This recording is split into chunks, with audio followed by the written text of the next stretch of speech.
தினமலர் நேயர்களுக்கு வணக்கம். உரைகள் நிகழ்ச்சிக்கு உங்கள் அனைவரையும் அன்புடன் வரவேற்கிறோம்.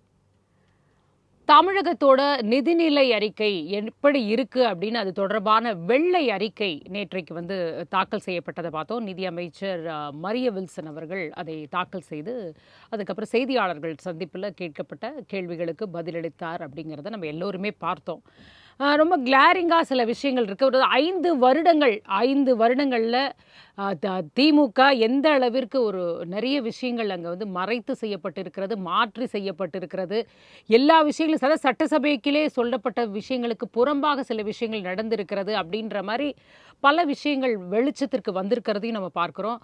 வருவாய் பற்றாக்குறையும் சரி, பிற மாநிலங்கள், அது கர்நாடகாவாக இருக்கட்டும், சில மாநிலங்களோட தான் கம்பேரிசன் இருந்தது நம்ம பார்க்குறோம். குஜராத், மகாராஷ்டிரா இதோடு பார்க்கும் பொழுது தமிழகம் ரொம்ப பின்னாடி பொசிஷனில் தான் இருக்குது அப்படிங்கிறத ரொம்ப தெளிவுபடுத்தி படம் போட்டு நேற்றைக்கு காட்டிவிட்டதாக வெளிச்சமிட்டு காட்டியிருக்கிறாங்க அப்படிங்கிறத புரிஞ்சிக்க முடிகிறது. அதாவது ஒவ்வொரு குழந்தை மேலேயும் கிட்டத்தட்ட 1 லட்சத்துக்கு மேலே கடன் இருக்கிறது தமிழகத்தில் பிறக்கக்கூடிய ஒவ்வொரு குழந்தையின் மீதும் அப்படின்னு சொல்லப்பட்டிருக்கிறது. வட்டி கட்டுவதே அதிகமாக இருக்கிறது. கிட்டத்தட்ட வட்டியை 71,000 கோடி அளவிற்கு வட்டி மட்டுமே கட்டுறோம் நம்ம வாங்கிய கடனுக்கு. கடன்கிறது நீங்கள் நினைக்கிற மாதிரி 10 லட்சம் கோடி இல்லை. எல்லாத்தையும் சேர்த்து கணக்கு பார்த்தாக்கா கிட்டத்தட்ட 13.18 லட்சம் கோடி அளவிற்கு கடன் அப்படிங்கிறது தமிழகத்தில் இருக்குது. நம்ம 100 ரூபாயில் கிட்டத்தட்ட 64ன்றது ஃபிக்ஸடான செலவாயிடுது. மிச்சத்தில் தான் நம்ம அடுத்த செலவுகளை பார்க்கணும். இதுதான் இன்றைய நிலைமை. 5 ஆண்டுகளில் ஒரு மிகப்பெரிய ஒரு சரிவை நோக்கி போயிருக்கு. என்ன தான் ஜிஎஸ்டிபி டெட் ரேஷியோலாம் லிமிட்டுக்குள்ளே தான் இருக்குது அப்படின்லாம் சொன்னால் கூட இது தமிழகம் அப்படிங்கிறது பிற மாநிலங்களோட கம்பேர் பண்ணும்போது கொஞ்சம் பின்னாடி தான் இருக்கிறது. ஆனாலும் மீள முடியும். சில விஷயங்களை செய்ய வேண்டி இருக்கிறது. லீக்கேஜஸ்லாம் இருக்குது. அதை சரி செய்து நம்ம வருவாய்க்கான விஷயங்களை முன்னெடுத்து நம்ம செய்ய வேண்டி இருக்கிறதுன்னு சொல்லிட்டாரு. இதற்கான விமர்சனங்கள்ன்றது வந்துட்டுருக்கு. ஒரு புறம் அப்படி கண்டன குரல் இதுக்கெல்லாம் பல விஷயங்கள் வந்தாலும் கூட 71,000 கோடி கடன், ஆனால் ஒட்டுமொத்த கடன் 13 லட்சம் கோடி அப்படின்னா இதை அடைப்பதற்கு எத்தனை நூற்றாண்டுகள் ஆகுமா அப்படின்ற மிகப்பெரிய கேள்வி இருக்கிறது நம் முன். அதற்கு தான் இன்றைக்கு விடை தேட முயற்சிக்கிறோம்.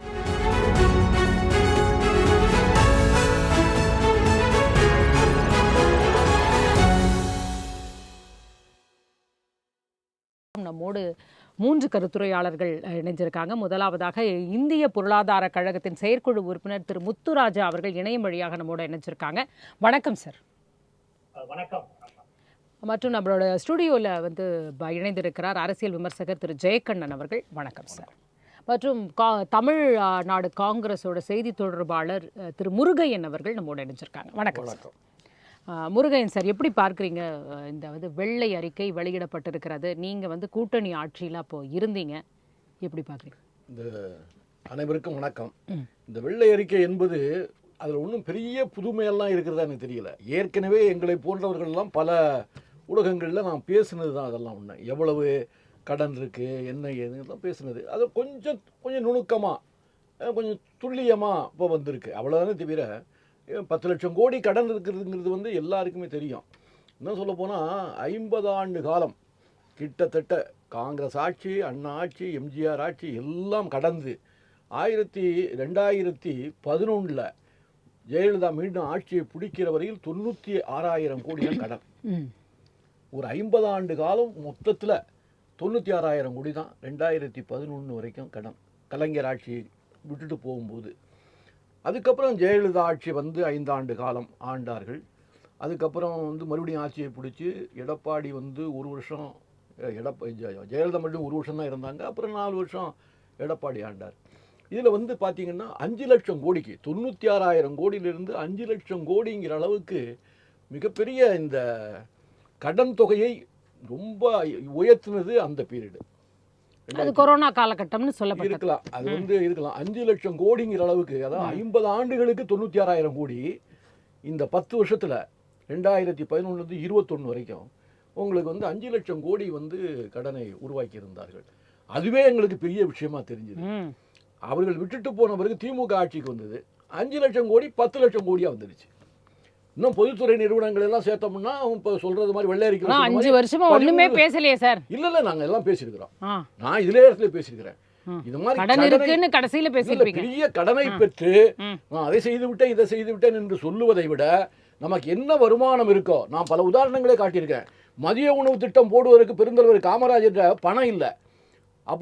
அப்போ இருந்த அந்த துறை செயலாளர் சொல்றாரு, நம்மகிட்ட அந்த அளவுக்கு பணம் இல்லையே, மதிய உணவு தமிழ்நாடு புறம் போட முடியாதுன்னு சொல்றாரு. நான் மடிப்பிச்சை ஏந்தியாவது நான் கடன் வாங்கி போடுன்னு சொல்லல, மடிப்பிச்சை ஏந்தியாவது நான் மதிய உணவு திட்டத்தை செயல்படுத்துவேன்னு சொன்னது காமராஜர்.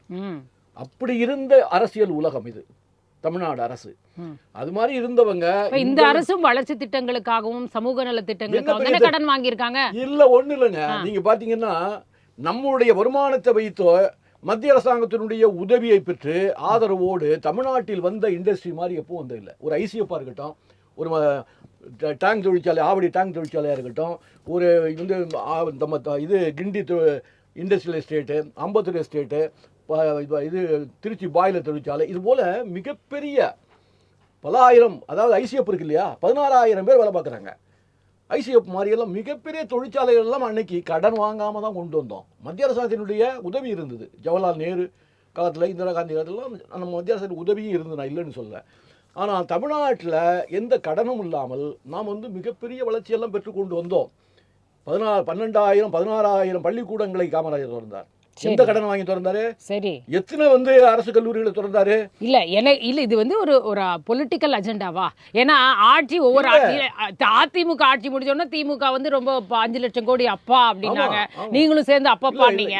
அடுத்து இப்ப அடுத்த 5வது வருஷம் முடிஞ்ச உடனே இப்ப 10 லட்சம் கோடிங்கிறாங்க, 13 லட்சம் இப்பயும் ஜாஸ்திங்கிறீங்க. அப்ப காங்கிரஸ் என்ன ஐடியாவோட கோடி வந்ததுனால வந்து தமிழ்நாடு வளரலன்னு சொல்ல முடியாது. இப்ப கூட அவர் சொல்றாரு, மகாராஷ்டிராவோட கம்பேர் பண்றாரு, குஜராத்து கூட கம்பேர் பண்றாரு, எல்லாம் கம்பேர் பண்ணி நம்ம தான் கீழே இருக்கிறோம் அப்படிங்கிற மாதிரி பேசுறாரு. அது உண்மை அல்ல.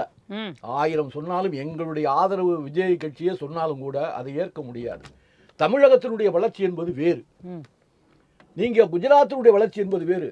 ஒரு 10-20 மிகப்பெரிய பணக்காரர்கள், பணத்திமிங்கலங்களினுடைய கணக்குப்படிதான் அங்கே உள்ள ஜிடிபி குரோத் இருக்க தவிர அங்கே உள்ள ஏழை எளிய மக்கள், சாதாரண மக்கள் எல்லாம் வந்து பெரிய அளவில் தமிழ்நாட்டில் இருக்க அளவுக்கு பொலிட்டிக்கல் அஜெண்டா திமுக மீது ஒரு குற்றம் சுமத்துறதுக்காக நான் குறை சொல்லலையப்பா. இவ்வளவு கடன் வாங்கினாலும் கூட அதுல பல ஊழல் நடந்திருக்கிறது. அந்த பணம் எல்லாம் தனிப்பட்ட ஒரு மனிதர்களுக்கு எல்லாம் போய் சேர்ந்து இருக்கிறது எனக்கு வருத்தம். இந்த கடன்ல வந்து பல திட்டங்களை கொண்டு வர்றாங்க, பல இதை கொண்டு வந்தாலும் கூட அதுல வந்து நேரடியாக அந்த திட்டங்களுக்கு போய் அந்த பணம் சேருவதில்லை.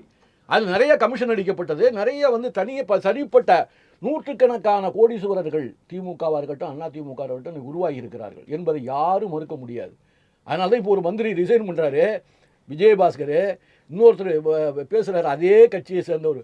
அவர் ஆட்சிக்கு அவர் வந்து இந்த பதவிக்கு வரும்பொழுது என்ன சொத்து வச்சிருந்தாரு, இப்ப என்ன சொத்து வச்சிருக்கிறாரு, அதை அப்படியே வந்து அரசுக்கு எழுதி கொடுத்துருவாரான்னு கேட்கிறாரு. அதே அதிமுக கட்சிக்கு கட்சியில சம்பாதிக்கிறாரு, அது கூட அரசுக்கெல்லாம் கேட்கல சம்பாதிக்கிறாரு. ரைட், இந்த இடத்துல கட்சியில சம்பாதிக்கிறாரு. ஓகே, அவர் ஊழல் நடந்திருக்கிறது அப்படின்றது, நீங்க ஊழல்னால இந்த அளவுக்கு ஒரு மிஸ்மேனேஜ்மெண்ட் ஆயிருக்குன்றத நீங்க சொல்றீங்க. கடன் வாங்கினா கூட அது வளர்ச்சி திட்டங்களுக்கு, அது இந்த திட்டங்களுக்காக நாங்கள் கடன் வாங்கியிருக்கிறோம், அது வளர்ச்சி திட்டங்கள் இருக்கட்டும், அதனால தமிழ்நாடு அரசுக்கு வருமானம் வந்து கூடணும், அது மாதிரி இருந்து நான் ஏற்றுக்கிறேன். அதுக்காக இந்த பணம் பூர்வம் விரயம் பண்ணிட்டாங்கன்னு நான் குற்றம் சாட்டலை. பல வகையில வளர்ச்சி திட்டங்கள்லாம் வந்திருக்கு. தமிழ்நாடெல்லாம் குஜராத்தோடலாம் கம்பேரே பண்ணாதீங்க. அது கல்வியா இருக்கட்டும், மருத்துவமா இருக்கட்டும், எல்லா துறையிலையும் கரெக்டா சொல்லுதே. மகாராஷ்டிரா,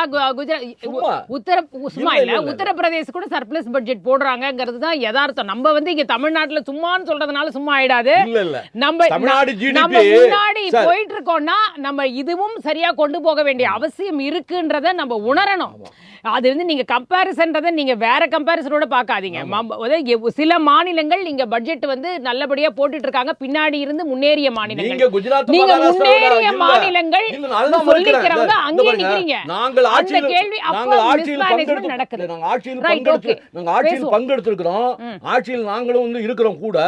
அப்படி இருந்தாலும் கூட இந்த வெள்ளை அறிக்கையை வச்சு அவர் சொல்லும் பொழுது மகாராஷ்டிராவோடு அல்லது குஜராத் உங்களோட மாணிக்கம் தாக்கூரோ இல்ல உங்களோட ராகுல் காந்தி அவர்களோ வந்து ஒத்து போறாங்களான்றதையும் இல்ல, நம்ம பார்ப்போம். இல்ல, இல்ல.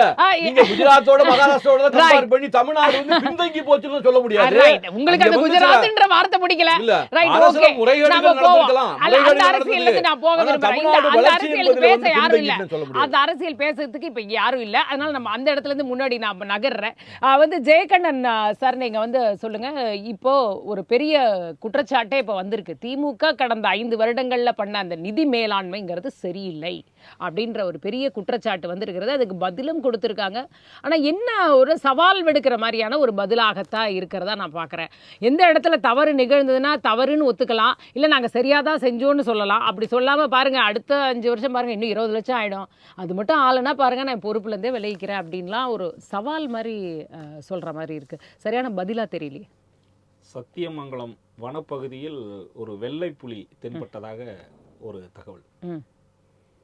அடுத்து சில நேரங்களில் பார்த்தீங்கன்னா வானத்தில் வெள்ளை காக்கா பறக்கிறது அப்படின்னு சொல்லுவாங்க. சில இடங்களில் வந்து வெள்ளை மயில் கூட இருப்பதா சொல்கிறாங்க. அது மாதிரியான ஒரு அதிசயமான தமிழ்நாட்டு அரசியலில் ஒரு புதுமையான வெள்ளை அறிக்கை ஒன்று வெளியில் வந்திருக்கிறது. நீங்க காமிச்ச மாதிரி இல்ல, வெள்ளை பேப்பர் இல்ல, அதனால உங்களுக்கு வித்தியாசமா தெரியுது. ஏன்னா வெள்ளை அறிக்கைன்னா வழக்கமா வெள்ளை பேப்பர் காமிப்பீங்க, அதனால வித்தியாசமா தெரியுது. வெள்ளை அறிக்கை என்பது ஒவ்வொரு காலகட்டத்திலும் அரசியல் ரீதியாக முதல்ல வெள்ளை அறிக்கை என்பது அதனுடைய நிதி திட்டங்கள் என்ன, அதனுடைய செலவினங்கள் என்ன, அது குறித்த பழைய தகவல்கள், இத்தனை ஆண்டுகளாக எடுத்து வைத்த அந்த செலவுகளில் இருந்து பெறப்பட்ட கடன்கள், இதையெல்லாம் வைத்து ஒரு முழுமையான அறிக்கையாக கொடுத்திருந்தால் இது பற்றி பேசலாம். இப்போ 211 பேஜ் இருக்கு சார். சொல்லி முடிச்சிடறேன். முழுமையா இல்லையா? அதாவது அவர்களுடைய அறிக்கையிலேயே எந்த திட்டமும் தவறான திட்டம் இல்லை, எந்த ஒரு திட்டத்திற்கும் தவறாக பயன்படுத்தப்பட்டதாகவும் தெரியவில்லை இப்படிங்கிற ஒரு செய்தி இருக்கு. அண்ணன் முருகையன் போன்றவர்கள் மிக நீண்ட கால அரசியல் அனுபவம் உள்ளவர்கள். கடந்த 5 ஆண்டு காலத்தில் திராவிட முன்னேற்ற கழகத்தோடு மிக அணுக்கமான கூட்டணியில் இருந்தவர்கள்.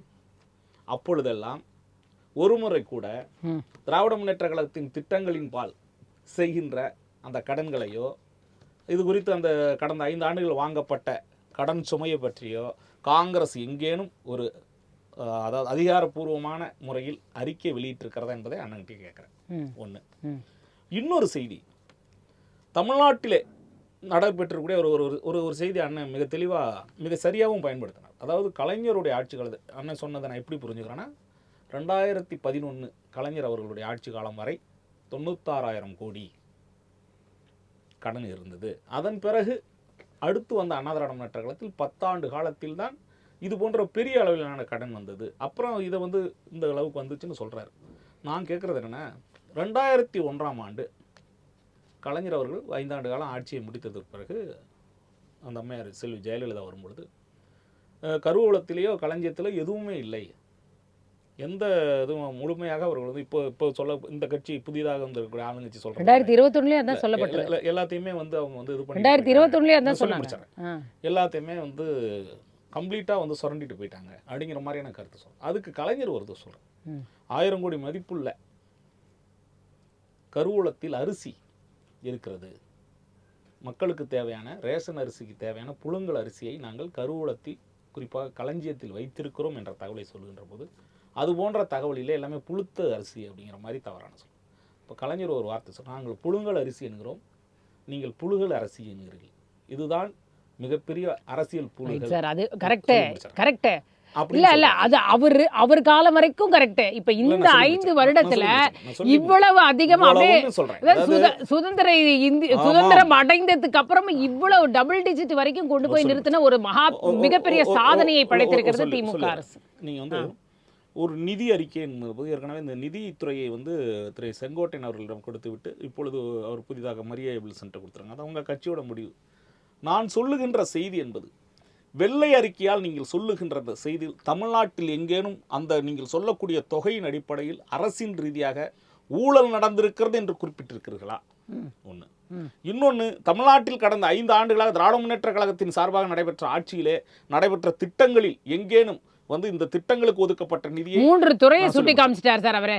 பதிவுத்துறை, வந்து சுரங்கம், அதுக்கப்புறம் டாஸ்மாக், இந்த 3லயே லீக்கேஜஸ் எல்லாம் குறைச்சாவே வந்து பணத்தை ஓரளவுக்கு எடுத்து நம்ம மீட்டர முடியுன்ற அளவுக்கு சொல்றாரு.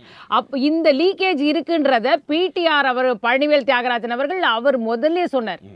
அவர் ஃபர்ஸ்ட் அவரும் வெள்ளை அறிக்கை தாக்கல் பண்ணாரு. அப்ப வந்து பிறக்கிற ஒரு குழந்தை மேலயும் 62,000 அளவுக்கு வந்து கடன் சுமை இருக்குன்னு சொன்னாங்க. இன்றைக்கு 1,00,000க்கு மேல கொண்டு போய் நிறுத்திருக்காங்க. சொல்லி பிடிச்சறேன். கடன் வாங்காம ஒரு மாநில அரசு நடத்த முடியாது. நான் ஏற்கனவே பல வந்து விவாதங்களில் சொன்னது போல கடன் வாங்காமல் நடத்த முடியாது.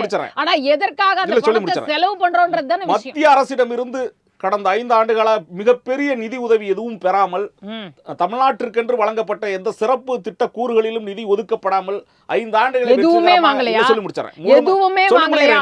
அது கிளியரா சொல்லுங்க சார். எதுவுமே வாங்கலையா? ஒண்ணுமே கிடைக்கல 5 வருஷத்துல. சொல்றேன், மற்ற மாநிலங்களுக்கு ஒதுக்கப்பட்டது போல கணிசமான தொகை, கணிசமான இது கண்ணன் பதில் சொல்லுவாரா? பாரதிய ஜனதாவுடைய அரசு எங்களுக்கு கொடுக்கல, திராவிட முன்னேற்ற கழக ஆட்சிக்கு எந்த விதமான உதவிகளும் செய்யல, கொடுத்தாங்க. எந்த விதமான உதவிகளும் சொல்லாதீங்க. மிகப்பெரிய உதவி மற்ற மாநிலங்களுக்கு பாரதிய ஜனதா ஆளுகின்ற மாநிலங்களுக்கு, குறிப்பாக மற்ற மாநிலங்களுக்கு கொடுத்தது போல, பீகாரைக்கு போல, ஆந்திராவை போல பெரிய அளவிலான நிதி ஒதுக்கீடுகள் தமிழ்நாட்டிற்கு இல்லை என்று நான் சொல்றது. அண்ணா மறுக்க சொல்லுங்க. மறுக்க சொல்லுங்க. அவர் மறுக்க மாட்டாங்கன்றதால நீங்க வைக்கிறீங்க. ஆமா, ஒரு 5 ஆண்டுகளாக ஒரு அரசை நடத்துகின்ற பொழுது பல்வேறு நலத்திட்டங்கள், சமூக நீதி திட்டங்களை, பெண்களுக்கான ஒரு சிறப்பு கூறு திட்டங்களை, அடித்தட்டு மக்களுக்கான மாணவர்களுக்கு, இளைஞர்களுக்கு எத்தனை ஆட்சி போனதனால நீங்க குறைச்சு மதிப்பிட முடியாது. அவ்வளவு திட்டங்களுக்கும் அதனால இந்த பிரச்சனை, அதுதான் பிரச்சனைங்கிறீங்க. ரைட். நம்ம வந்து முத்துராஜா சார்ட்ட கேட்போம். முத்துராஜா சார், நீங்க அந்த வெள்ளை அறிக்கை பார்க்கும்போது உங்களுக்கு வந்து சரியாக பட்ட விஷயங்கள் என்ன, அப்படி முதல்ல அதை சொல்லுங்க. ஒரு நிதியே மத்திய அரசிடமிருந்து நிதியே வரல அப்படின்ற ஒரு விஷயம் இங்க முன்வைக்கப்படுகிறது. அது வந்து நீங்க எந்த அளவுக்கு உண்மைன்னு பாக்குறீங்க? ரெண்டுக்கும் பதில் சொல்லுங்க சார். வணக்கம். ரொம்ப அருமையா சூடு பிடிச்சு போயிட்டு இருக்கு இந்த விவாதம்.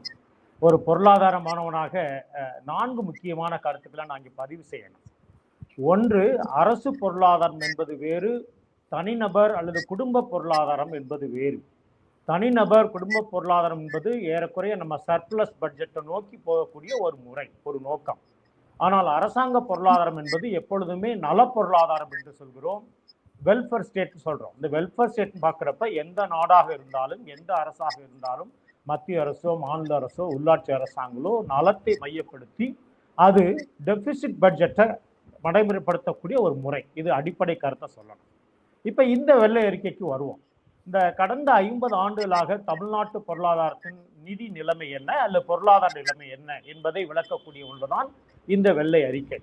ஆனால் அதிகமாக கடந்த 5 ஆண்டுகள் 10 ஆண்டுகள் என்று பேசப்பட்டிருக்கிறது. உண்மையிலே பாராட்டத்தக்கது.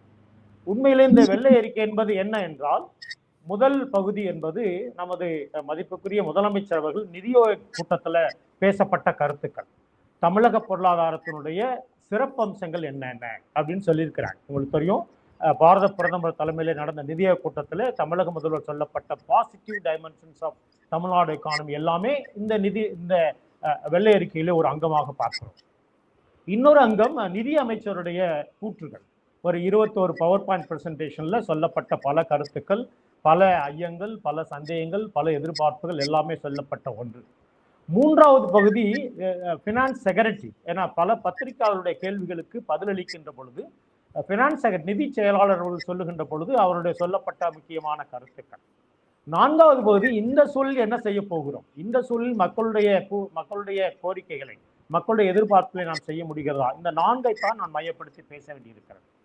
ஒன்று, உண்மையிலேயே நான் தமிழக முதலமைச்சரை பாராட்ட வேண்டும். என்றால் நிதியோக கூட்டத்திலே தமிழ்நாட்டுடைய உண்மையான பொருளாதார நிலைமையை எடுத்துரைத்தார்.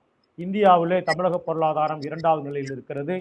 யுனைடெட் நேஷனோட சஸ்டெயின் டெவலப்மெண்ட் கோல்ஸில் தமிழகம் முன்னோக்கி இருக்கிறது. தமிழகத்திலே படித்த இளைஞர்கள் அதிகமாக இருக்கிறார்கள்.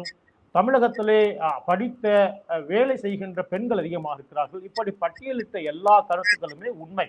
உங்களுக்கு தெரியும், அந்த அறிக்கை என்பது நிதியோக அறிக்கையிலிருந்து முதலமைச்சர் பேசப்பட்ட கருத்து. அது ஒரு பகுதி. இது என்ன சிரமம் இருக்கிறது, என்னெல்லாம் சிக்கல் இருக்குது என்று பார்க்கின்ற பொழுது நிதி அமைச்சர் மிக அருமையாக பட்டியலிட்டார் 21 பவர் பாயிண்ட் பிரசன்டேஷன்ல. அதுல முக்கியமாக பேசப்பட்ட கருத்துக்கள் ஊழல் சார்ந்த நிர்வாகமாக இருக்கிறது, கவர்மெண்ட்ல கவர்னன்ஸ் சரியா இல்லாததுனால நிறைய இழப்புகள் இருந்திருக்கிறது என்று குறிப்பிடுகிறார். இன்னொரு விஷயம் வந்து இந்த இந்த திட்டங்களுக்கு இடையே சரியான திட்டங்கள் தீட்டி இருந்தால் அது திட்டம் என்பது ஒரு நலத்திட்டம் போக எப்படி அது வருமானத்தை ஈட்டுவது என்ற திட்டத்தையும் வைத்திருக்க வேண்டும் இந்த அரசு என்பதை சொல்லி குறிப்பிட்டிருந்திருக்கிறார். அவருடைய கூற்றுகள்லாம் உண்மை, அவருடைய கருத்துக்கள்லாம் உண்மை. அதே சமயத்தில் நிதியமைச்சர் எந்த அரசாங்கத்தையும், முந்தைய அரசாங்கம் எந்த அரசாங்கத்தையும் அவர் குறை கூறினாரா என்பது என்னுடைய பார்வையில் இல்லை.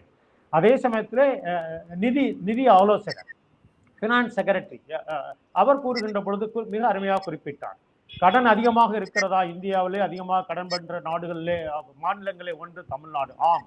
அதே சமயத்திலே மைய வங்கி, ரிசர்வ் பேங்க் ஆஃப் இந்தியாவுடைய ஆறுதலுக்கு அவங்களுடைய கட்டுப்பாட்டின் அடிப்படையிலே கடன் பெறுகிறோம்.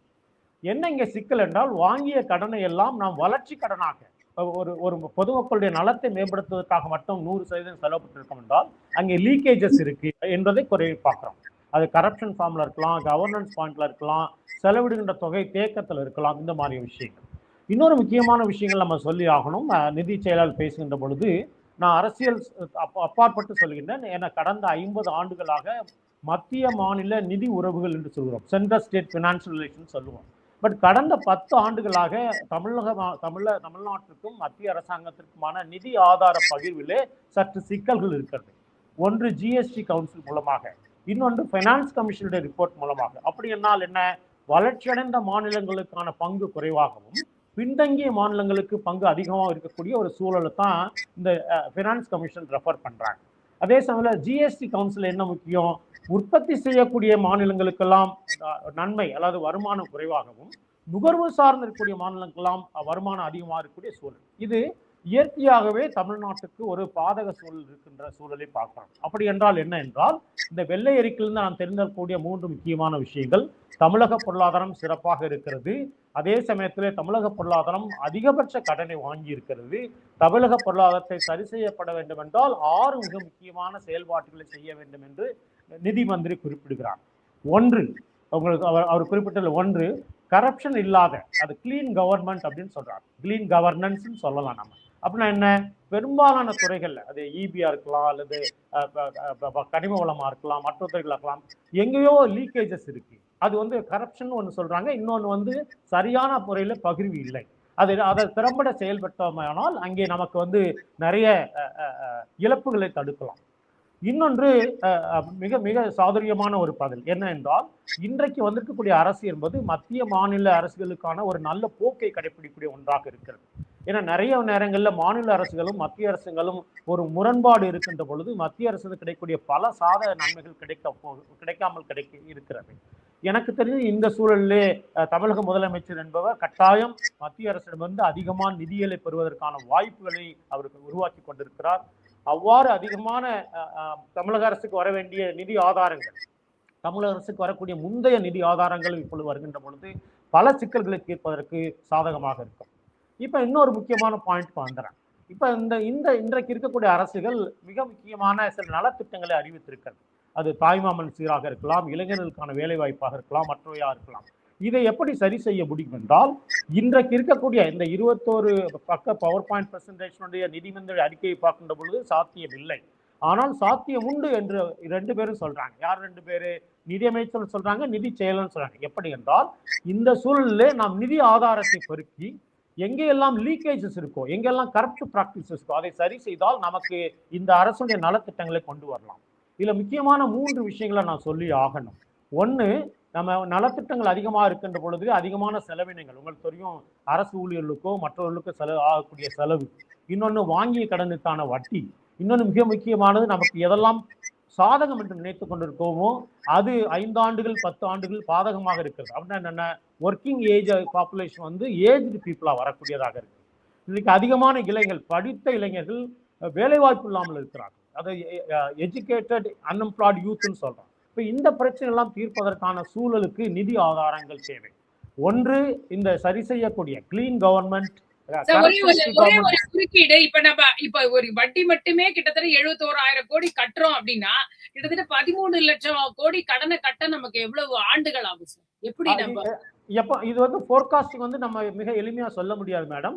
ஏன்னா 2 ஆண்டுகளிலேயே 3 ஆண்டுகளிலேயே பொருளாதார நிலைமை மாறுகின்ற பொழுது, உதாரணத்துக்கு 11% ஒரு 14% 15% தமிழக பொருளா மாறினால் இது ஒரு சுமையாகவே இருக்காது. அதைத்தான் நிதி மந்திரி நிதிச்செயலர் அருமையாக சொல்றாங்க. பொருளாதார வளர்ச்சியை முன்னெடுத்து அதிகப்படுத்தினால் இது ஒரு சுமை இல்லை. ஆனால் பொருளாதார வளர்ச்சிக்கு தடையாக இருக்கக்கூடிய பல விஷயங்களை நாம் இன்னும் தொடர்ந்து செய்து கொண்டு இருந்தோமே ஆனால் கட்டாயம் இது பெரிய சுமை, குறுகிய காலம் மட்டும் இல்லை நீண்ட காலத்தும் சுமையாக இருக்கும். அதை தான் சொல்ல வர்றேன். எப்படி பொருளாதார வளர்ச்சி அதிகப்படுத்துது? உங்களுக்கு தெரியும், இந்தியாவில் அதிகமான பொருளாதார வளர்ச்சி கொண்டிருக்கக்கூடிய பல மாநிலங்கள்ல அல்லது சில மாநிலங்கள்ல தமிழ்நாடு ஒன்று. அப்படின்னா டபுள் டிஜிட் எக்கனாமிக் growth ரேட்னு சொல்றோம். இதை இந்த 11 12 எப்படி 14 அல்லது 15% கொண்டு போகும். உங்களுக்கு தெரியும், நேஷனல் ஆவரேஜை விட தமிழக பொருளாதாரனுடைய ஆவரேஜ் growth ரேட் கூட. இந்த growth ரேட்டுக்கும் வட்டியுடைய வளர்ச்சிக்கும் பார்க்கின்ற பொழுது நமக்கு நெருடல் இருக்கிறது. நான் ஏற்கனவே சொன்னேன், ரிசர்வ் பேங்க் ஆஃப் இந்தியாவுடைய ஒப்புதல் மூலம்தான் எந்த மாநிலமும் கடன் பெற முடியும். ஆனால் கடனை மட்டும் வாங்கிக் கொண்டே செல்வது அது சத்தியப்படாது. அது பொருளாதாரத்தை நீங்க நிறைய விஷயங்கள் பேசியிருக்கீங்க. நான் கொஞ்சம் இவங்க கிட்டையும் அதை தொடர்பா பேசிட்டு நான் திரும்ப வரேன். புரிதையன் சார், இப்போ இதெல்லாம் பார்க்கும் பொழுது இன்றைக்கு தங்கம் தென்னரசு அவர்கள் சொல்றாரு, தாவேகா அரசு கொடுத்திருக்கக்கூடிய வாக்குறுதிகளை பார்த்தா கிட்டத்தட்ட 6 லட்சம் கோடி ரூபாய் வேணும். அது கண்டிப்பா செய்ய முடியாதுன்றது கையை விரிச்சுட்டாங்க இன்னைக்கு. அதுக்காக தான் இதை செஞ்சிருக்காங்க. ஏன்னா இப்ப சார் சொல்றாரு, அதுக்கான நேத்திக்கே அவங்க அதுக்கான பதில் சொல்றாங்க. லீக்கேஜஸ் எல்லாம் இருக்கு, சரி பண்ணும், வருவாய் இனங்களை பெருக்கிறோம் எல்லாம் சொன்னாலும் அங்க ஒரு கமிட்மெண்ட் லேக் ஆகுது. அவங்க சொன்ன வாக்குறுதிகளை செய்வாங்களா அப்படின்ற ஒரு கேள்விக்குறி இருக்கு. இப்ப கொஞ்சம் ஆட்சி மீதும் ஒரு அதிருப்தி இருக்குன்னு சொல்றாங்க. தங்கம் தென்னரசு அவர்கள் சொல்றாரு, நிறைய பிரச்சனை இருக்கு, அதெல்லாம் டைவர்ட் பண்றதுக்கு ஒரு வெள்ள அறிக்கையை வெளியிட்டு பண்ணிட்டாங்க, எங்களால் முடியாதுன்னு கை வச்சு காட்டிட்டாங்க அப்படிங்கிறாரு. இல்லை, இப்பொழுது இருக்கிற 13 லட்சம் கோடி கடனை நம்ம அடைக்கிறோமோ இல்லையோ, இதுக்கு மேல கடன் வாங்காம இருந்தாலே அது பெரிய வெற்றி. கடன் வாங்காம இனிமே நகர்த்தவே முடியாது சார். கடன் வாங்கித்தான் அதாவது சார் சொன்னார் பாருங்க, சில இப்ப கனிம வளத்துறையிலிருந்து கிட்டத்தட்ட நம்ம ஒழுங்கா அதை செயல்படுத்தினோம்னா 1 லட்சம் கோடி அதில் எக்ஸஸா வருமானம் வர்றதுக்கு வாய்ப்பு இருக்குன்னு சொல்றாங்க. அது மாதிரி இப்போ மின்சாரத்துறையில நீங்க ஏடிஎம்கே ஆட்சி இருக்கும் பொழுதுங்க, ஒரே ஒரு கம்பெனி அதை உற்பத்தி பண்ணுறான் மின்சாரத்தை, அவனுக்கு 3 ரூபா 50 பைசாவுக்கு சப்ளை பண்ணுறான், நமக்கு 7 ரூபாய்க்கு சப்ளை பண்ணான் ஒரு குறிப்பிட்ட வருஷம் வரைக்கும். அப்போ எவ்வளோ தொகையை அதிகமாக நம்ம அந்த கம்பெனிக்கு கொடுக்க வேண்டியிருந்தது. அதுக்கெல்லாம் என்ன காரணம்னு கேட்டீங்கன்னா கையூட்டு தான். அதுக்கெல்லாம் உண்மையிலேயே அந்த பணம் அரசு பணத்தை நடுவில் வீணானது தான் காரணம். அது மாதிரி சில இதெல்லாம் ஊழல் இல்லாமல் எந்த விதமான திட்டங்கள் ஊழல் இல்லாமல் நம்ம பேசுறதுக்கு ஈஸியா இருக்கு. அது இன்னைக்கு வேர் வரைக்கும் போய் நிக்குது. அப்ப நீங்க அது ஊழலே இல்லாம ஒரு விஷயங்கிறது இனி வருமா அப்படிங்கிற, அதுக்கு எவ்வளவு ஆண்டுகள் பிடிக்கும், அதற்கு என்ன மாதிரி ஒண்ணு இருக்குன்ற மாதிரியான ஒரு எல்லாமே ஒரு பெரிய கேள்வி. இல்ல விஜயினுடைய ஒரே இது அவர் மேல மக்கள் வைத்திருக்கிற நம்பிக்கையே, அவர் வேண்டான்னு நினைச்சா கூட, அமைச்சர்களும் வேண்டான்னு நினைச்சா கூட, அடிமட்டத்துல ஒழுங்கா இருந்தா இல்லங்க, தலைமை ஒழுங்கா இருந்தால் கூடிய மட்டும் அதை ஒழுங்குபடுத்த முடியும். அதுதான் உண்மை. தலை சரியா இல்லை என்றால் கீழே யாரும் ஒண்ணும் பண்ண முடியாது. தலைமை மிகவும் கண்டிப்பாக எந்த விதமான இந்த லஞ்சம் ஊழல் அதில் கரப்ஷனுங்கிறது இருக்கக்கூடாது. ஒழுங்காக இருக்கிற பணத்தை மக்களுக்கு தான் செலவு பண்ணணும். ஏன்னு கேட்டிங்கன்னா 64% சம்பளம் மற்றும் ஓய்வூதியம் இதுக்கே போயிடுது. 22% வட்டியே கட்டிடுறோம். அப்போ எவ்வளோ இருக்கு மிச்சம்? 14-15% தான் மிச்சமே இருக்கு. இதுதான் மக்களுடைய பணிகளுக்காக சாலை அமைப்பது, அது எல்லாம். இப்போ இந்த இடத்துல இப்போ இன்னொரு பாயிண்ட்டை சார் சொன்னது, மத்திய மாநில அரசுகளோட நல்லிணக்கம் அவசியமாக இருக்கிறது. இப்போ இந்த அரசு அதை செய்து ஆக வேண்டிய கட்டாயத்தில் இருக்கு. காங்கிரஸ்க்கு ஒத்துவருமான்னு கேட்குது. மத்திய அரசாங்கத்துக்கு எல்லாத்துக்கும் கட்டுப்பட்டு போனாதான் மத்திய அரசாங்கம் ஒரு மாநிலத்துக்கு உரிய தொகையை கொடுக்குங்கிறது மிகப்பெரிய தவறான ஒரு சிந்தனை. அதான் எதுக்கெடுத்தாலும் எதிர்ப்பு தெரிவிக்கணும்ன்ற அவசியமும் இல்லை. மத்தியில இருக்க அரசாங்கம் அப்படி நினைக்க கூடாது. ஒவ்வொரு மாநில அரசுக்கும் ஒரு அந்த மாநிலம் சார்ந்த ஒரு கொள்கை இருக்கும். சொல்றத கேட்கணும்னு அர்த்தம் இல்லை சார். நல்லிணக்கம், நான் எதுக்கெல்லாம் எதை எடுத்தாலும் எதிர்ப்பு மனநிலையோட, எதை எடுத்தாலுமே தப்பான கோணத்தோட, வேண்டான்ற மனநிலையோட சிந்திக்கிறது தான் நல்லிணக்கம் இல்லாத நிலை. தமிழ்நாட்டில் ரொம்ப நாளா இருமொழி கொள்கையை நம்ம கடைபிடிச்சிட்டு வரோம். அது இப்ப நான் உடன்பட்டு போறேன்னு சொன்னா மும்மொழி கொள்கை ஏத்துக்கலாமா? அப்ப விஜய் ஏத்துக்குவாரா மும்மொழி கொள்கை? அவங்க அதுல கிளியரா இருக்காங்க. தான் பணம் கொடுப்பீங்க. அவங்க அதுல கிளியரா தான் இருக்காங்க. அவர் அங்க போய் பேசும்போது எந்த கண்டிஷனும் இல்லாம கல்வி நிதியை விடுவீங்கன்னு சொல்லிருக்காரு. இல்ல தமிழ்நாடு அரசாங்கத்துல எல்லாத்துக்குமே அது கொண்டு வர எல்லா திட்டத்தையும் எதுக்குறது கிடையாது. இப்ப தங்க நாற்கர திட்டம் கொண்டு வந்தாங்க. அது தமிழ்நாடு அரசாங்கம் நான் இடத்தையெல்லாம் பிடிச்சி கொடுக்க மாட்டேன், நான் அதெல்லாம் ஒதுங்கி இருப்பேன், எனக்கு அதில் உடன்பாடு இல்லைன்னு சொன்னாங்களா? இல்ல நீங்க வந்து தமிழை செம்மொழி என்று உருவாக்கணும், நம்ம போய் கோரிக்கை வச்சோம், உடனே ஏத்துக்கிட்டாங்க, அதுக்குன்னு சில எல்லாம் பண்ணாங்கல்ல. அது மாதிரி வந்துங்க எல்லா விஷயத்திலையும் மத்திய அரசாங்கம் கொண்டு வர திட்டத்துக்கெல்லாம் மாநில அரசு இல்ல எதுக்குறது? இப்ப விஜய் அவர்கள் ஏதாவது முதலமைச்சர் அவர்கள் ஏதாவது முடிவை எடுத்தாங்கன்னா கூட்டணி இருந்து இப்ப வந்து அதை அது மாதிரி எடுக்க கூடாது. சப்போர்ட் இல்ல, இல்ல, இல்ல. பண்ணுவீங்களா? இல்ல தமிழகத்தில் கேக்குற தமிழக நலன் சார்ந்த பிரச்சனைகள்ல நான் கேள்வி இல்ல, தமிழகத்தினுடைய நலன் சார்ந்த பிரச்சனை சொன்னா பொதுவான பிரச்சனைல மத்திய அரசாங்கம் வந்து ஏதாவது தவறு இழைக்குமானால் அல்லது வந்து புறக்கணிக்குமானால் அதை கடுமையாக காங்கிரசும் சேர்ந்து எதுக்கும். ஆனா அதே நேரத்தில் மத்திய அரசாங்கத்தோட ஒத்துழைக்கிறதுனா என்ன ஒத்துழைக்கிறது? ஒரே நாடு ஒரே தேர்தலும்பா, அது அவங்க கொள்கையெல்லாம் செயல்படுத்துவதற்கு இந்த மாநில அரசு வந்து கட்டுப்பட்டு போகணும் என்று மத்திய அரசாங்கம் ஒரு கோரிக்கை வைக்கும் பட்சத்தில் அதை விஜய் ஏற்றுக்கொள்வதிலே எங்களுக்கு உடன்பாடு இருக்காது. அது மாதிரி ஏற்றுக்கொள்ளக்கூடாது. இப்போ வந்து பிஎம்சி திட்டம் கொண்டு வந்தாங்க, அதை ஏற்றுக்கிட்டு தான் வந்து நாங்கள் 2500 கோடி கொடுப்போம்னு சொன்னாங்க. அதை நாங்கள் ஏற்றுக்க முடியாது, அதனால 10,000 கோடி வந்தால் கூட எனக்கு தேவையில்லைன்னா ஸ்டாலின், நீங்கள் அந்த கொள்கையிலலாம் விட்டு கொடுக்க முடியுமா அப்படின்னு சொல்லிட்டு இப்போ 10 லட்சம் கோடி ஆகி போச்சுங்க கடன். அதாங்க இல்ல நீங்கள் அதனால தான் 10 லட்சம் கோடி ஆயிட்டு நான் சொல்ல வரல. 10 லட்சம் கோடிக்கும் இதுவரை இது 2500 கோடி ஒன்றும் பெரிய விஷயம் இல்லை.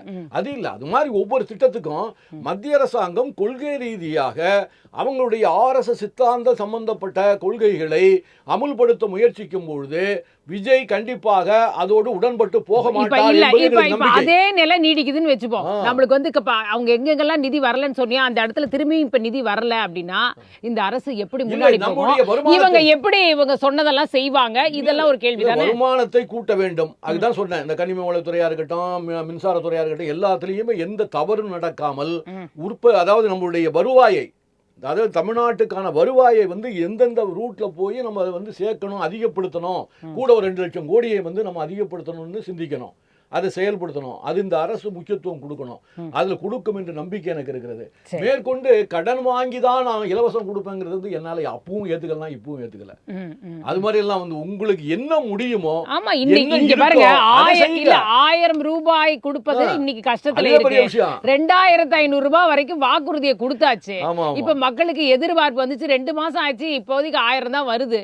அப்ப 2500 வரவே வராதா அப்படின்ற ஒரு கேள்வி இருக்கு இல்லையா? இன்னைக்கு மிகப்பெரிய கேள்விதான். 2500 ரூபாய் அமுல்படுத்துறாங்கன்னு சொன்னா நிச்சயமாக நம்ம கடன் வாங்கி தான் செஞ்சாகணும். அதுக்கு கடன் வாங்கி தான் அது மக்களுக்கு போய் சேருதுங்கிறது உண்மை. அது மக்களுக்கு போய் சேர்ந்தாலும் எல்லா மக்களுக்கும் பொதுவாக போய் சேராது, அது ஒரு குறிப்பிட்ட சாராருக்கு தான் போய் சேரும். அதுக்கு வந்து நம்ம வந்து கடன் வாங்கி தான் அதை செய்யணுங்கிறதுல வந்து எனக்கெல்லாம் உடன்பாடு இல்லை. அப்படி பார்த்தா ஏதோ ஒரு 1000 ரூபா கொடுத்து ஒரு மக்களை பழக்கப்படுத்திட்டாங்க. 1000 ரூபா கொடுத்து அதை வந்து தொடர்ந்து அதை செய்தாலே எனக்கெல்லாம் போதுமானது. அதை தாண்டி எல்லாம் 2500 ரூபா கொடுக்குறேங்கிறதெல்லாம் வந்து இப்போ இருக்கிற சூழ்நிலையில 13 லட்சம் கோடி கடனை வச்சுக்கிட்டு நம்ம 22% வட்டியை கட்டிக்கிட்டு 67,000 கோடி வந்து வட்டி கட்டுறோம். இவ்வளவு வட்டியை கட்டிக்கிட்டு நான் 2500 ரூபா கொடுக்குறேன், அதை கொடுக்குறேன், இதை கொடுக்குறேன்னு சொல்றதெல்லாம் வந்து எனக்கு உடன்பாடு இல்லை. உடனே சொல்லுவாங்க, அங்கே வந்து மகாராஷ்டிராவில் பாருங்க 2500 ரூபா கொடுத்துட்டாங்க, அந்த இதில் பாருங்க 3000 ரூபா கொடுத்துருக்குறாங்க அப்படின்லாம் சொல்லுவாங்க. அது வேறு. அது மத்திய அரசாங்கம் நம்ம எல்லா மாநிலத்திலிருந்து பணத்தை பிடுங்கி அவன் நிதித்துறையிலிருந்து ஒதுக்கும் போது அது பின்தங்கிய மாநிலம், எனவே அவங்களுக்கு நான் உதவி செய்யறேங்கிற பேரை சொல்லிட்டு தமிழ்நாடு வளர்ந்து விட்ட மாநிலமா, அதாவது நல்லா படிச்சு நல்ல மார்க் வாங்குற பிள்ளைகளுக்கு வந்து காசு வந்து செலவு கொடுக்க மாட்டாங்களாம். ஒன்றுமே படிக்காமல் 35 மார்க் வாங்கிட்டு வர பிள்ளைக்கு நாங்கள் நிறையா கொடுத்து அது மேலும் 60 மார்க் வாங்குறதுக்கு ட்ரை பண்ணுவோம். ஆனால் அது 85 மார்க் வாங்குற பிள்ளைய நாங்கள் வந்து கவனிக்க மாட்டோம்னு சொல்றது மாதிரி எப்பயுமே டிபேட்டபிள் இஷ்யூ தான். ஏன்னா அது வந்து அது நம்ம பேசணும்னா இன்னொரு 1 மணி நேரம் பேச்சு. அதுக்குள்ள தமிழ்நாட்டில இருந்து வருமானம் அதிகமாக கிடைக்குதுங்க. தமிழ்நாட்டில் வருமானம் கிடைக்குது, அது 33 பைசா 34 பைசா தான் தமிழ்நாட்டுக்கு மீண்டும் வருது. அது ஏன் இல்ல 108 வாட்டி நிர்மலா சீதாராமன் அவர்கள் சொல்லியே கிளியர் பண்ணியே சொல்றாங்க. இருந்தாலும் அதை ஏத்துக்கவே மறுக்கறாங்க. இப்ப உதாரணத்துக்கு 100 நாள் இப்ப கூட வந்து நிதி விடுவிச்சிருக்காங்க. இப்ப அந்த விபிஜி ராம்ஜி அந்த திட்டத்தின் கீழ இப்ப வந்து நிதி விடுவிச்சாச்சு. தமிழகத்துக்கு நிதி விடுவிச்சு எவ்வளவு பெரிய தப்புங்க. 100% வந்து அவங்களே கவனிச்சு இருந்தது போய் 60 வந்து அவங்க 60 தமிழ்நாடு 40 தமிழ்நாடு அரசாங்கம் எடுத்துக்குமா? இல்ல அதுலயே 40 வந்து வித்தியாசம் கம்மியா தான் இருக்கிறதா சொல்றாங்களே. நீங்க 60 40 90 10 இன்னைக்கு பார்த்தா ரொம்ப அந்த கேப்பே கம்மியா இருக்குன்னு சொல்றாங்க. சரி, அது நம்ம போனனா போயிட்டே இருக்கும். நம்ம எனக்கு அதுக்கும் டேட்டா இருக்கு. நம்ம மாநில அரசுக்கு ஒரு நாளைக்கு விரிவா பேசுவோம். கடல்ல மூழ்கி கிடக்கும் போது மேலும் மேலும் கடன் சுமையை விரிவா பேசுவோம். அத நம்ம ஒரு நாளைக்கு விரிவா பேசலாம். அது நாம ஒரு நாளைக்கு இது வந்து உங்க இறுதி கட்ட பார்வை வந்து முடியும் நீங்க வந்து சொல்றதா நான் புரிஞ்சுக்கிறேன். ஜெயக்கண்ணன் சார், அதாவது இப்ப பார்க்கும்போது இப்ப செய்து காட்ட மாட்டாங்க, கையை விரிச்சிட்டாங்க, இதெல்லாம் அப்படி செய்து காட்டிட்டாங்கன்னா நீங்க என்ன சொல்ல போறீங்க? அப்ப அதே ஒண்ணும் கிடையாது. ஒரு வந்து டாஸ்மாக்ல அந்த வர்ற அந்த இது அந்த பீரு பேக் கேஸு இந்த கேஸு அதில் வர்ற பணத்தையே கவர்மெண்ட்டுக்கு டைவெர்ட் பண்ணிட்டாங்க. அதுவே 1200 கோடி இப்போ அரசுக்கு போகுது.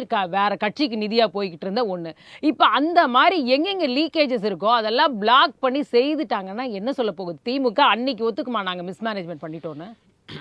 ஒரு முக்கியமான செய்தி, அதாவது அண்ணன் சொல்லும்போது மத்திய அரசிலிருந்து வரக்கூடிய நிதியை முறைப்படி தமிழ்நாடு அரசு எந்த விதமான, அதாவது ஆக்கப்பூர்வமான பணிகள் இருக்கும்போது நாங்கள் எதிர்க்க மாட்டோம். அதே நேரத்தில் தேவையற்ற பிரச்சனைக்குரிய தமிழ்நாட்டு அரசோடு மத்திய அரசாக இருக்கக்கூடிய பாரதிய ஜனதா ஏதேனும் செய்யும்போது நாங்களும் அது குறித்து எதிர்ப்போம். நியாயமான பதிவு.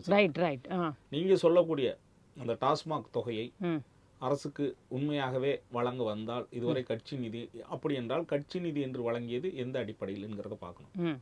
இது நாள் வரை வழங்கப்பட்டதற்கான காரணம் அப்படி ஏதாவது அரசு விதிகள் இருக்கிறதான்னு எனக்கு தெரியல. அது பர்சனல், என்ன அரசு விதியா இருக்க முடியாது. சொல்லி முடிச்சாரு, அது டைவர்ஷன் விதி தான்.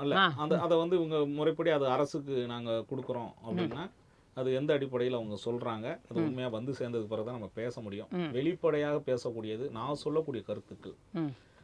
தமிழ்நாட்டு அரசியலில் பொருளாதார நிலைமையை மேம்படுத்தும் வரை அண்ணன் சொல்வது போல வேறு எதுவும் புதிதாக திட்டங்களையோ உங்களுக்கு வந்து மக்களுக்கான திட்டங்களையோ கொஞ்சம் வந்து அறிவிக்காமல் அவங்க வாக்குறுதிகள் கொடுத்ததுனாலே அதெல்லாம் செய்யணுங்கிற அவசியம் கிடையாது. இப்பொழுது நம்முடைய இந்த குறிப்பிட்ட சமூக நீதி திட்டங்களை எதையுமே நிறுத்திடக்கூடாதுங்கிறது என்னுடைய கோரிக்கை. ஏன் அப்படின்னா தமிழ்நாட்டில் மட்டும்தான் உங்களுக்கு நம்ம பல முறை சொன்னது போல மாணவர்களுக்கான நலத்திட்டங்கள் அதிகம், பெண்களுக்கான நலத்திட்டங்கள் அதிகம். அதுபோல அடித்தட்டு மக்களுக்கான சமூக நீதி திட்டங்களும் சமூக நல திட்டங்களும் தொடர்ச்சியாக செயல்படுவதற்கு நிதி வேண்டும். இதையெல்லாம் பார்க்கின்ற போது ஒருவேளை நீங்க சொல்ற மாதிரி இந்த மாநில அரசு மத்திய அரசோடு பொருளாதார ஒரு நிபுணர் சொன்னது போல உங்களுக்கு நல்ல உறவை மேம்படுத்துவதற்கோ இல்லை நல்லிணக்கத்தோடு செயல்படுவதற்காக வாய்ப்பு இருந்தால் இந்த தொகையில் ஒரு பாதி தொகை மானியமாக மத்திய அரசு தமிழ்நாட்டின் மீது வந்து ஒரு அக்கறை உள்ள மத்திய அரசாக இருந்தால் அதை வந்து அந்த நிதி அவர்கள் கொடுத்து உதவலாம்.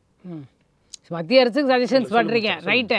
ஸோ நீங்க எதுவும் திட்டங்களை நிறுத்தாம கண்டினியூ பண்ணி செஞ்சா சந்தோஷம்னு சொல்றீங்க, நான் புரிஞ்சுக்கிறேன். அதே மாதிரி வருகின்ற காலத்தில் இப்போது உங்களுக்கு எப்பயுமே எதிர்கட்சியா இருக்கும் பொழுது பார்த்தீங்கன்னா குறைகளை அதிகமா அறிஞர் அண்ணா சொல்லுவார்.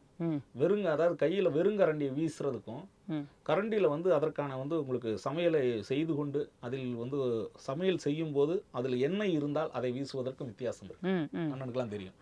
அப்படி பார்க்கின்ற போது இதுவரை தமிழக வெற்றி கழகம் என்பது உங்களுக்கு எதிர்கட்சியாக இருந்து சொன்ன கருத்துக்களும் இப்போ ஆளுங்கட்சியா வந்துட்டாங்க. அவங்க வந்து உண்மையாக அந்த ஆளுங்கட்சியா வருவாங்களா, நம்ம வரக்கூடிய வாய்ப்பு இருக்கான்னு தெரிஞ்சு அந்த வாக்குறுதிகள்லாம் சொன்னாங்களான்னு எனக்கு தெரியல. ஆனால் இனிமேல் தான் அவங்களுக்கு வந்து அரசை நடத்தக்கூடிய அதற்கான பக்குவம் இருக்க வேண்டும். இன்னும் சொல்ல போனால் எந்த ஒரு வாக்குறுதிகளையும் ஏற்கனவே எதிர்கட்சியாக கொடுத்தது வேற, ஆளுங்கட்சியாக வந்ததுக்கு பிறகு பெரிய சவால் காத்திருக்கின்றீங்க. அது மட்டுமல்ல, பொருளாதாரத்தின் அடிப்படையில் தமிழ்நாட்டில் உள்ள நலத்திட்டங்களை எந்த வகையிலும் குறைத்து விட பாப்போம் அவங்க என்ன செய்யறாங்கன்னு பார்ப்போம்.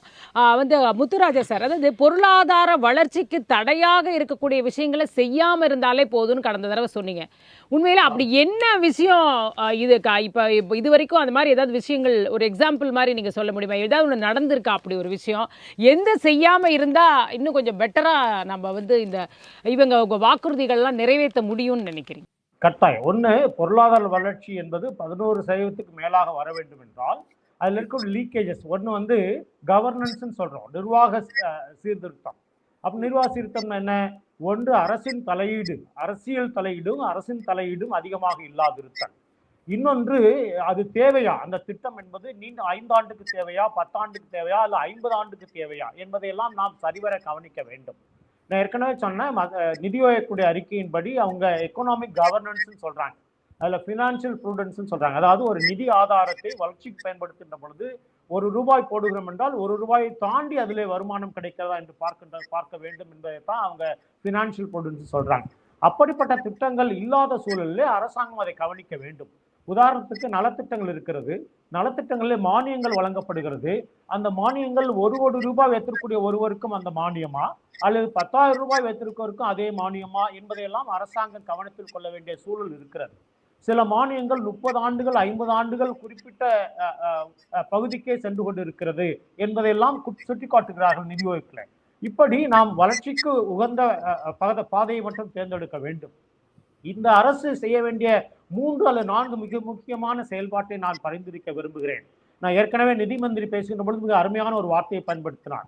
முதலமைச்சர்கள் மந்திரி சபை கொடுக்கின்ற பொழுது பி கான்ஃபிடென்ட் அப்படின்னு சொன்னாங்க அப்படின்னாங்க, நம்பிக்கையா இருங்க அப்படின்னு சொன்னாங்க. நான் உண்மையிலே எனக்கு அந்த நம்பிக்கை இருக்கிறது. எப்படி என்றால், ஒன்று நிர்வாக சீர்திருத்தம். இந்த கரப்ஷன் ஃப்ரீ கவர்மெண்ட் ஆக்ஷன் போறப்போ வந்து நிறைய செலவினங்களை குறைத்துக் கொள்ள முடியும். 2, மத்திய மாநில உறவுகளிலே பாதிப்பு இல்லாத பொழுது நிச்சயம் மத்திய அரசாங்கம் அதிகமான நிதி ஆதாரங்களை வழங்குவதற்கு வாய்ப்பு இருக்கிறது. 3வது இந்த அரசாங்கம் செய்ய வேண்டியது, பன்னாட்டு அளவிலும் உள்நாட்டிலும் முதலமைச்சருக்கு நிறைய ரசிகர் பட்டாளங்கள், உதவி செய்ய ஆட்கள் இருக்கிறார்கள். ஒரு வள நிதியாக, ஒரு வளர்ச்சி நிதியாக, ஒரு மக்கள் நிதியாக திரட்ட வேண்டும். உதாரணத்துக்கு நிறைய தொழிலதிபர்களாக இருக்கலாம், ஒரு முக்கியமான நடிகர்களாக இருக்கலாம், தயாரிப்பாளர் இருக்கலாம், ஒரு என்ஆர்ஐயா இருக்கலாம். இவர்கள் மூலமாக தமிழ்நாட்டு பொருளாதாரத்துக்கு உதவி செய்யுங்கள் என்று ஒரு கோரிக்கை வைத்தால், எனக்கு தெரிந்து இது வந்து கிஃப்ட்ஸ் அண்ட் கிராண்ட்ஸ்ன்னு சொல்லுவோம். ஒரு எக்கனாமிக்ஸ்ல வந்து கிஃப்ட்ஸ் அண்ட் கிராண்ட்ஸ் சொல்லுவோம். அப்படி பெறக்கூடிய வருமானமும் நாம் இன்றைக்கு இருக்கக்கூடிய ஒரு சூழலை சரி செய்ய முடியும். 4வது, இந்த அரசு விதிக்கப்பட்ட அதாவது சொல்லப்பட்ட கோரிக்கைகள் எல்லாமே உடனடியாக செய்ய முடியாது.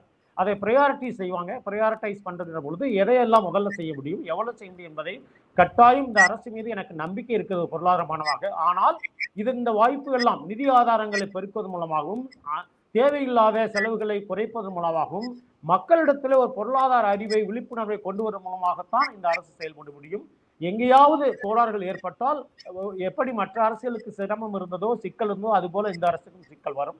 எனக்கு தெரிந்த அந்த சிக்கல்கள் எல்லாம் தீர்க்கக்கூடிய ஒரு அரசாகத்தான் நான் பார்க்கிறேன். ஏனென்றால் இந்த ஒரு 10 நாளாக பார்க்கின்ற பொழுது நிறைய விஷயங்களை முதலமைச்சர் முன்னெடுத்து கொண்டிருக்கிறார். இது எல்லா மந்திரிகளும், எல்லா அதிகாரிகளும் ஒன்று சேர்ந்து செயல்படக்கூடிய ஒன்றுதான் அரசாங்கம். ஒரு முதலமைச்சர் மட்டுமோ மந்திரி மட்டுமோ செயல்பட முடியாது. நிறைய நேரங்கள்ல அதிகாரிகள் துணை ரொம்ப ரைட் எல்லாரும் ஒன்றிணைந்து செய்ய வேண்டியது இருக்கு, நம்பிக்கை இருக்குன்னு சொல்லியிருக்கீங்க.